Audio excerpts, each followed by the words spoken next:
Hi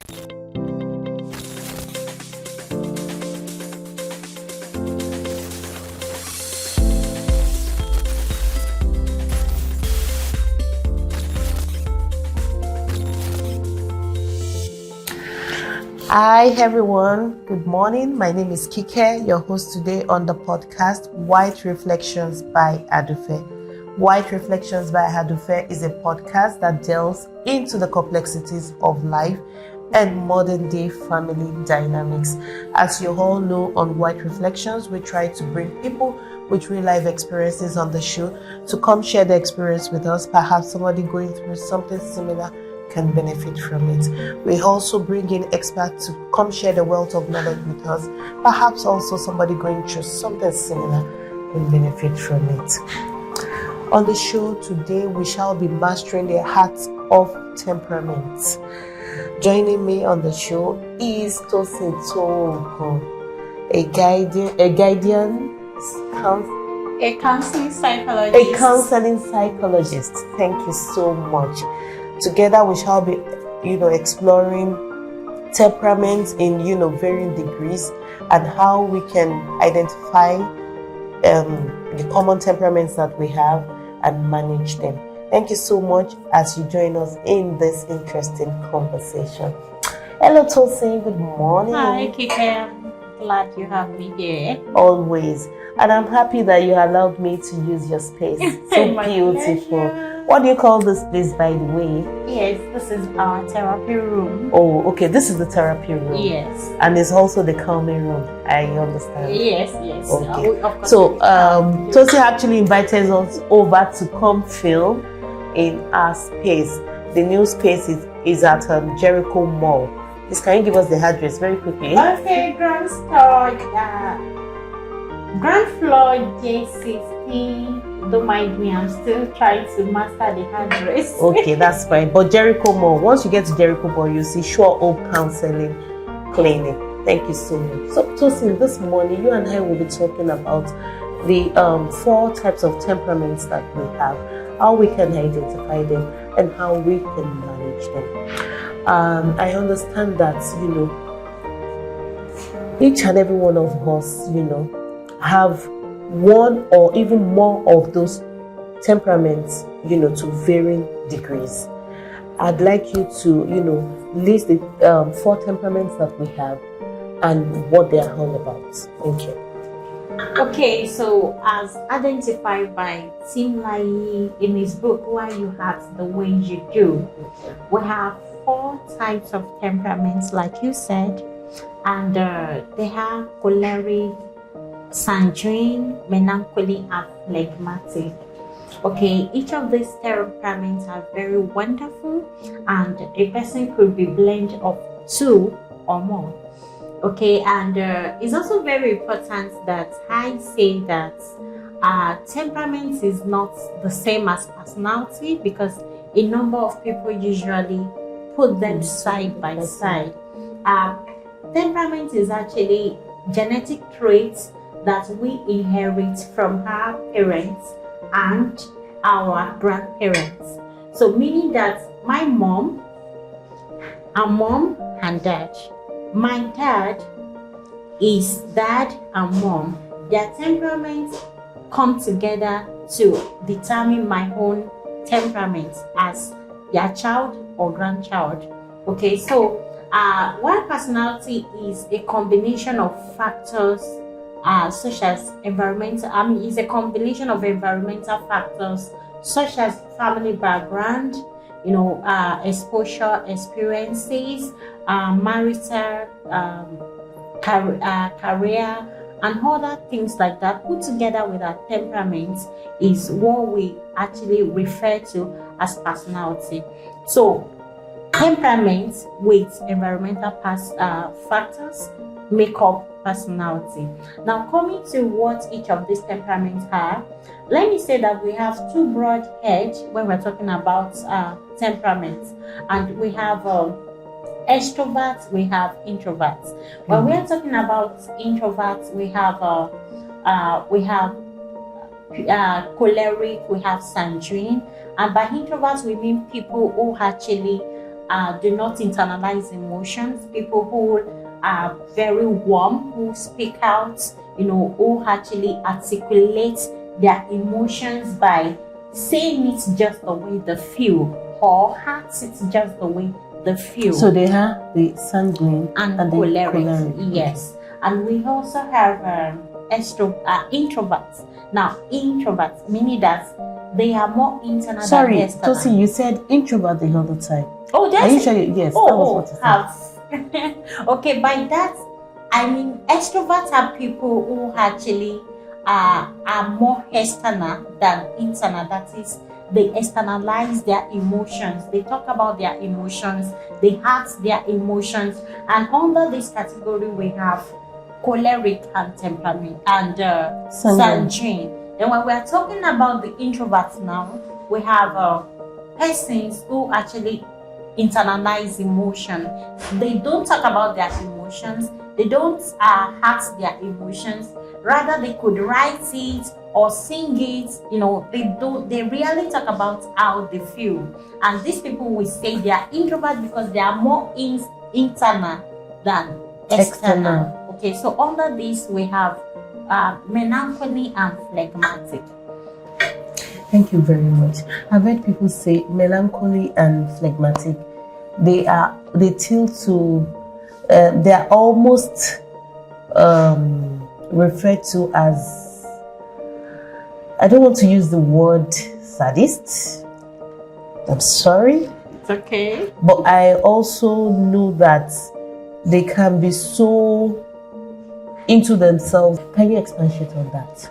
Okay, melancholy and phlegmatic are usually very wonderful people, in the sense that, like I said the other time, they internalize emotions. They don't actually talk about their emotions. They don't talk about how they feel. In fact, phlegmatic are very funny to the extent that if you are happy, if they are happy, you may not know. If they are sad, you may not know, because they are, they have this calm, plain look, that doesn't depict any emotion at all. But for melancholy, at least, you could see when you offend him or her, with the way he or she will just withdraw. They will just withdraw. Flag to withdraw, but they are kind of emotionless. You can't know when they are withdrawn or when they are still with you. Unlike the melancholy. So when you say they are emotionless, they are not emotionless. They just internalize it. It's in them. Their emotion is inside of them. They will not. They take everything in. Yes. They take everything in. They have this lot of shock absorber, to cushion them, and they're not reactive, unlike other temperaments. For instance, if you step on, if you step on a sanguine now, she will say, "Oh, you just step on me. Why will you step on me?" and all of that. But for a melancholy, he or she will just feel, "Oh, I must have put my leg in a wrong place," so he or she will withdraw the leg in. But so that's different. They tend to take responsibility. Are they people pleasers? Are they shy? Are they afraid to let it out, to express themselves? What exactly is it about that? Because it's a temperament that is very difficult to understand, to be honest with you. And you need to really take your time. I'm saying that, from experience, to understand, how they reason and how they, react to situations and, people around them. Well, they are perfectionists. Okay. So they are perfectionists. They are perfectionists, and that nature actually help them not to want to offend people. Okay, so they don't like to offend people. They want to actually ensure that they do all that they need to do, perfectly, that you don't have to complain, because naturally they are very critical people, critical on themselves, critical on people, and they see fault easily. So they also presume that you also will see their faults. So because of that, they want to actually be in their perfect state around you. So that also makes them to withdraw a lot to themselves because they don't want to be offensive in any way. Of course, that's not possible, and that makes them to be more prone, to depression. Yes, because they overbear, and they are very selfless people. They can do anything just to ensure that every other person is comfortable except them. Wow. There's a trait of people pleasing there going on there. Anyway, if you don't agree with me, I see that. Thank you very much. Put it out there. Oh, okay. Of course, we have a lot of people with such temperaments, and we have, people who have a combination of all of these temperaments, to varying degrees, like I said earlier. So I'm coming to temperament and relationships, with us laying points on marriage, temperament and marriage. I know for a fact that it's not unusual to find, couples having different temperaments. And for some reason, it becomes really difficult if you are struggling to understand your partner's temperament, because it's very key. If you don't understand your partner's temperament, you keep, being at loggerheads with him or her, not knowing why certain things are happening. So I want to talk about temperament, compatibility. First and foremost, can you take us on what temperament is best compatible? What are the best compatible temperaments? Okay, that's interesting to talk about. The truth is, temperament, like I said the other time, it's more beautiful when we have a variation. Couples are best compatible when they are not too similar or too different from one another. Meaning that there must be a little similarity in their temperaments and a little contrast. For instance, if you are a male flag, it's also good that your spouse has maybe a bit of either male or flag. Do you get? Then a contrast of maybe sanguine or choleric. And that way, you are very compatible. It doesn't have to be that, okay, I'm a male flag and my spouse has to be choleric sanguine. No. Too much contrast will cause a lot of conflicts. There will be a lot of frequent conflicts in that marital relationship.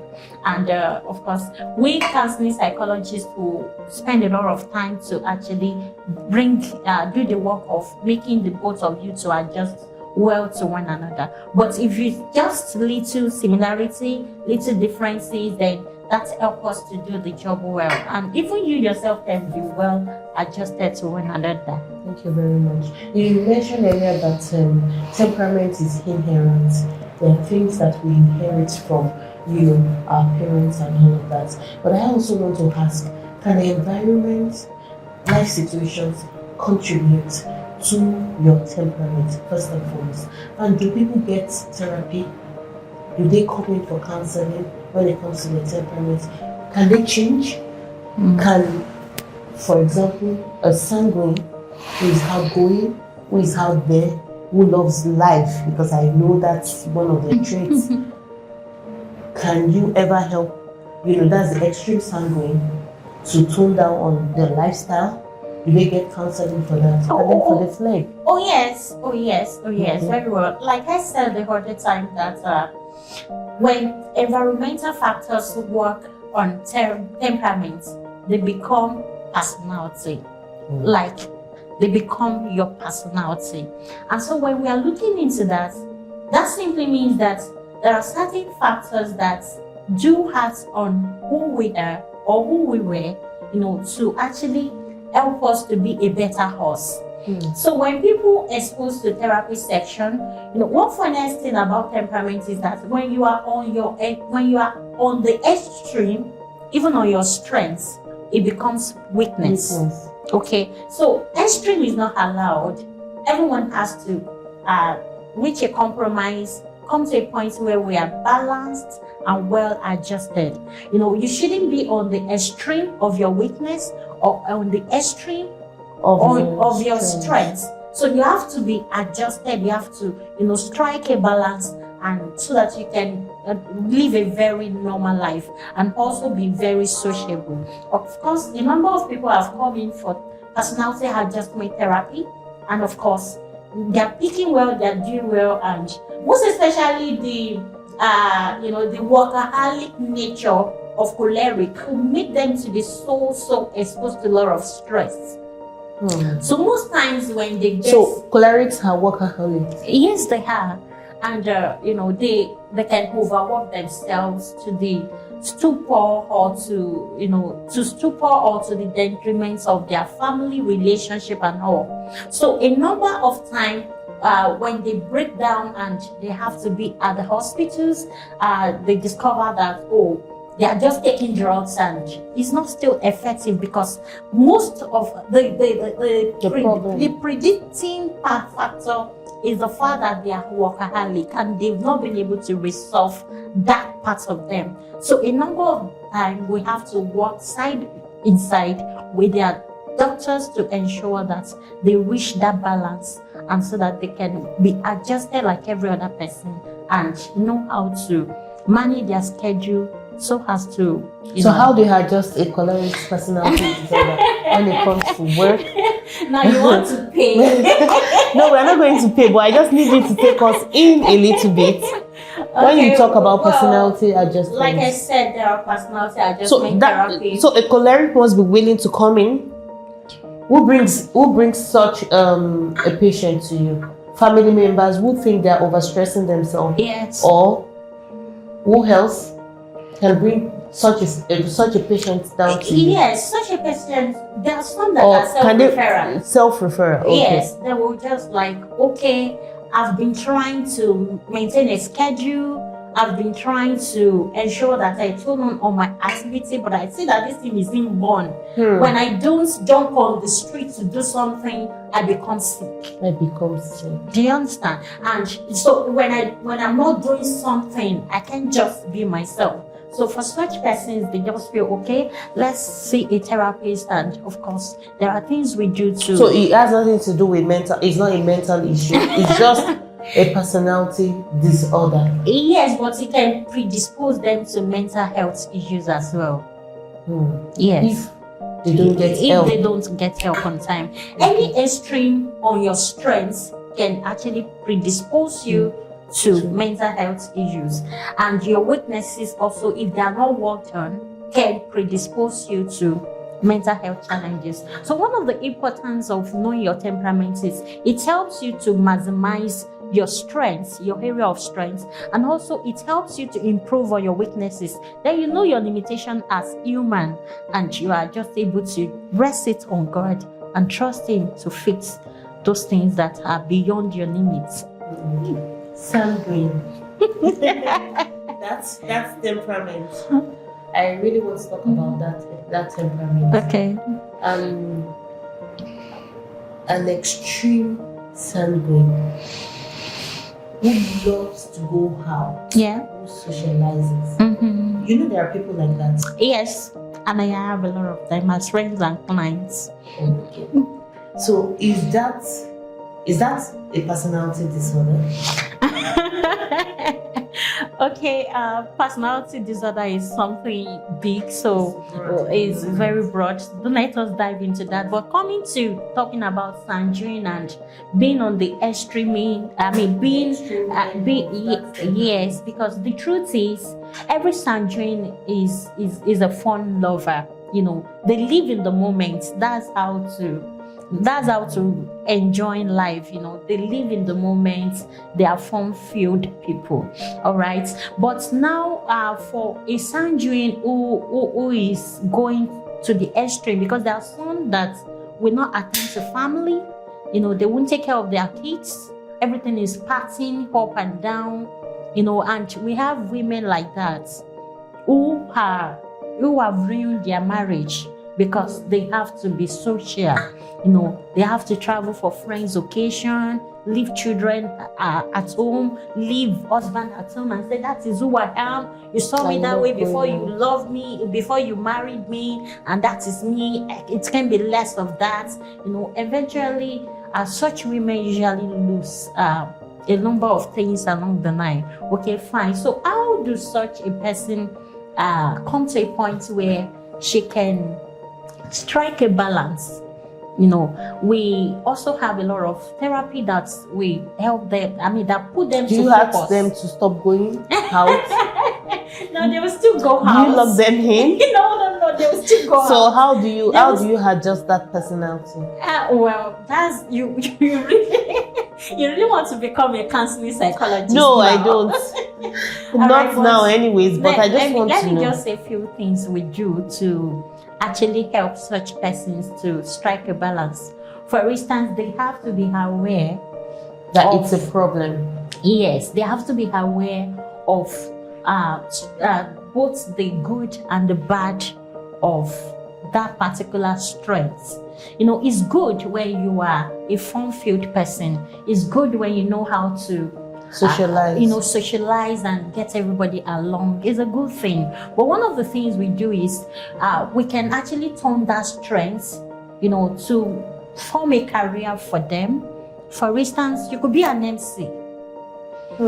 So this time around, you are talking, you are still socializing, but there is time frame. At least you won't be at the event all through. So and you're still making money while you're making money while you are doing that. And after the event is done, respectfully, you should be back to your house. So some of them, we help them to carve a career outside that particular strengths. We help them to maximize the strengths. Okay, so you are not just going out to everybody's parties. At least when you go out to people's party, because some persons might just get into that habit and do not do anything meaningful with their lives. No. I've met extreme sanguines who do not even need an invitation to attend parties. Yes, and they won't do anything. They do not need exactly with their life. All they just do is all on the streets, tending to people, ensuring that everybody sees them. They can do anything to also look good. So I have a sanguine like that who's she can buy clothes with children's school fees. She can do anything. And she was my client. So the husband loved her so much, so she has to bring her in for therapy section. That he doesn't understand all of this. This woman can spend anything on clothes, hair, and jewelry. No, that's different. Spending money, is it? It's part of this because as Sanjay are spontaneous spenders. People. Okay, I was going to come to that. Yes, they are spontaneous spenders. Okay. They can, they need no low. That's Sanjay for you. They enjoy the moment. So they are not people that think of savings. No, because they don't think tomorrow is somewhere. They don't think like they believe that tomorrow will fix himself. Unlike choleric believe that, I must save up for the future. Is goal-oriented, is result-oriented. If he's not careful as well, it becomes very stingy. And he starts to worship money. Okay, so because I know a bad choleric like that who has a lot of money but would not spend. Yes, he rather invests. He rather invests than spending. So if a choleric is giving you money, just know that you are an investment. He's investing into you, and he will reap you back one way. So how does he intend to reap you back? If it's not in a relationship. So a choleric will not give you money if he doesn't think, wow. Free. No. You have to render a service that particular amount is given to you. So flag. Flag are wonderful people. Very wonderful people. Are they spenders? Well, they are not They're not spenders. They're not spenders. They're just peaceful. They give you money to ensure that you are fine. But they may not spend on themselves. No. Flake spend on themselves. They like good things of life. Okay. They enjoy life to its maximum. In fact, they could be very selfish when it comes to, when it comes to giving, because there are people that think about themselves more. Most especially, also, what's it called? Also, menankoni. Menankoni are very analytical. They don't invest money, and neither do they spend money. So what do they do with money? It's just there. It's just there. Kuma increase. Just so for melancholy are those who enjoy to see their account balance every time. Every time. Okay, so it's want growing. To see it grow and grow and grow. They don't invest it because they are so afraid of losing it. And at the same time, so they are not risk takers. They are not risk taker because they are very analytical in nature. So they want to analyze or process and see that it is safe enough to invest, before they could do that. Okay, so phlegmatic could give you money because of peace, because they are peace lovers. So for peace sake, it can give you. But real phleg would prefer to spend on himself. They like to look good. Wow. Interesting. I love the fact that you've been able to analyze all the temperaments and then, their strengths and their weaknesses. And I would say for a fact that none is better than the other. I must tell you. They all have their strengths, they all have their weaknesses. It's when it gets to the extreme that it becomes really, really difficult. Yes. And then you mentioned something about, somebody wanting to look good. I think for a fact that looking good is not a problem. It's when it gets to the extreme that it becomes a real problem. So if you have that kind of situation, you were talking about that. You had that kind of situation. Okay. Yes. About a client who was spending so much. Okay, so to look good. Sorry, I got diverted. Yes. Okay, so along the line, she comes in and we fix therapy section for her. One of the things that she started, we make sure the husband help her do is to open a boutique for her. So those so she has a lot of clothes that she has not even worn in the boutique. So she's making money, So a time came, the husband has to come and take me to her boutique and said, Mrs. Togun, I just want to thank you. And I just want you to, pick clothes that you want here because my wife really now buy clothes. So what happened to her? Because now she's beginning to see that, wow, so I can make this amount of money on these clothes. Do you get? So I will now just wear it for an occasion and just drop it like that. I rather sell it and have the money. So she starts enjoying making money. Do you get? And she starts enjoying the fact that, she's selling and she could also sell this. People can like this and all of that. Even some of the clothes that she would have naturally picked up for herself and wear, she'll pick them up and sell. So the husband was rather like, sell than wear. Can my wife turn out to be this? So, one of the things we help them do is to see how that can, remodify and all of that. Yes. Like for instance, for a child that's also we do a lot of analysis. Okay, for spouses that will do a whole lot of analysis or like that. We also help them to, some clients could be so funny. Even before, they are very proactive people. They see ahead and they help you in planning and also ensuring that those plans are well executed. They are also good supervisors because they will ensure that everything is carried out to details. But when it comes to marital relationship and they are bringing that attitude, it could actually choke their spouse so much. I've had cases like that the wife become, or the husband or the wife become so shocked because the truth is, if you are married to a melancholy, then be ready to give account of each of your minutes. Yes. Okay, so they are very detailed people. It's not bad if only spouses could just understand themselves. I think that's the key thing. You need to come to that, line of understanding that this is who I'm married to. Exactly. This is this person's temperament, and then I have to either live by it or get help if it's to the extreme. Now I want to quickly ask, just before we round up.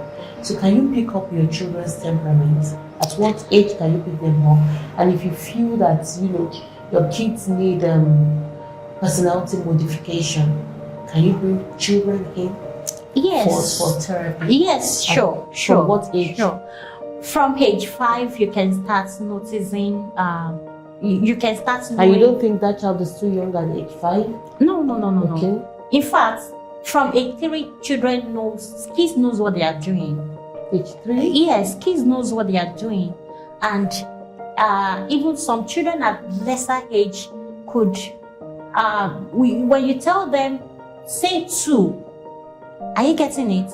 They can actually tell you 2, and they can identify all of those figures. Even numbers. Some children, just a little below, just a little above 1 year old, who identify figures and letters.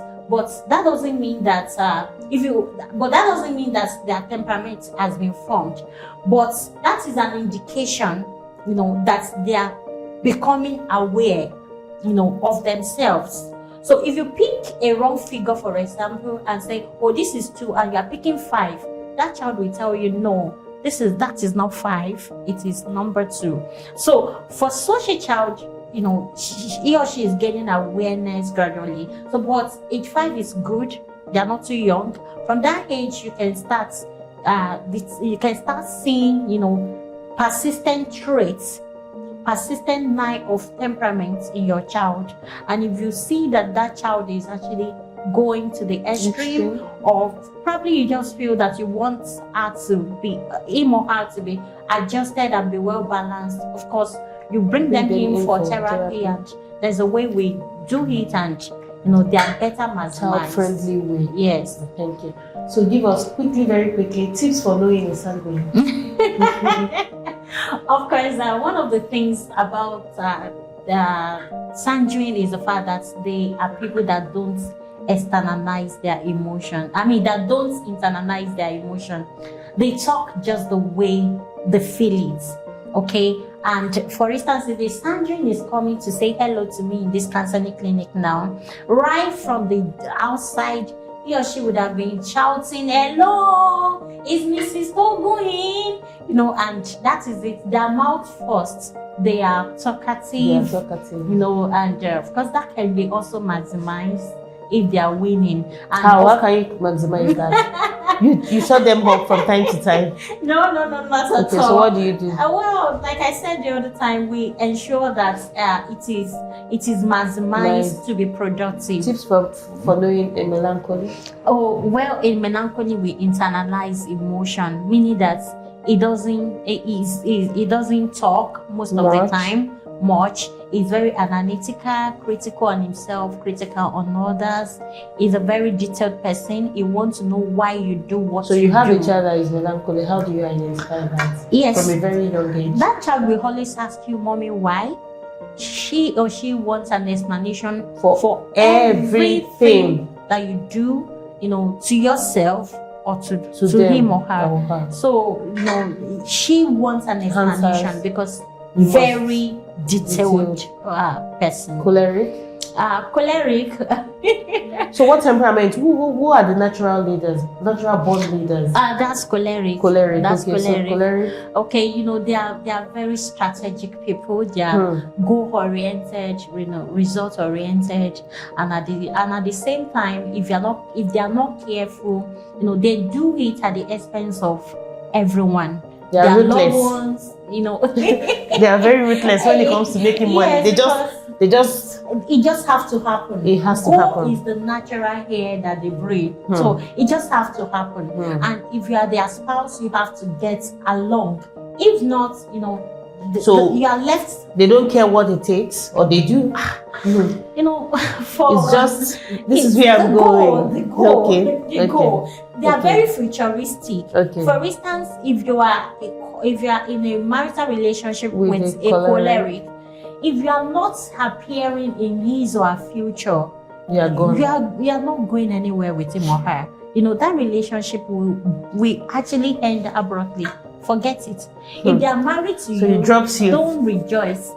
If they are married to you, don't rejoice. Don't rejoice. Because why? If you are not on your toes to ensure that with a choleric, yes, if you are not on your toes to ensure that you are feeding his vision, he or she has to pick somebody who can be in that capacity. Wow. I had a client like that. They actually brought in their child. It was the child that they felt needed therapy, but unfortunately, by the time I had my session with the child, I discovered that I need to engage them. And the man pointedly said that I love my wife, Mrs. Tobin, but the truth is, she doesn't understand my business. So I have to get somebody who do that, who understand my business and who can help me, move that business to the next level and to the points that I need it to be. So, and that is the woman I am with now. And of course, I'm ensuring that my wife has everything that she needs to be good. And that's it. Because goals are natural, it is the natural hair that choleric breed. It won't take anything except goals. Goals. So you have to be result oriented. So you have to fit him into a choleric's plan at every stage. As he moves, you are moving. As he or she moves, you are there. And that's why you see some persons in politics. You see them that as they get up there, they're picking another lady. And you're like, why now? Who is that? This is not the first wife. How is she? Or how is she now the first lady? The other person doesn't fit into that vision again. So exactly. You had better be looking out for this choleric too. Hey, those ones are big heartbreakers. No, not actually that. But just what do you mean? Not that. Honestly, not that. But it doesn't even have to be in a marital relationship. I think a choleric will drop anybody, even family members who do not fit into their vision, because if they are an extreme choleric anyway. You have to fit in. You have to fit in. Their friends. They are ruthless. They are ruthless. You just have to. Okay. So a number of times they could have relationship problems. So there are therapy here that will help them, that will put them on to adjust them, because a number of times they are not good when it comes to relationship. Because their love for their goals usually conflict with their love for people, and families. Okay. And then finally the flag.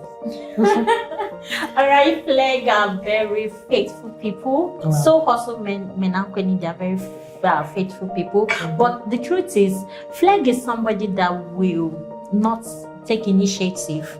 They will not, because they like comfort, they like peace. So they love their comfort zone so much that you can't uproot them. So much. And they like that space. So if they are in a marital relationship with you, if they have not proposed to you, honestly, you have to position yourself well enough, to be able. Don't jump or you help them. You have to help them, but don't do the proposal yourself. But at least position yourself in such a way that they will be confident enough to come out of their shell to tell you how they feel.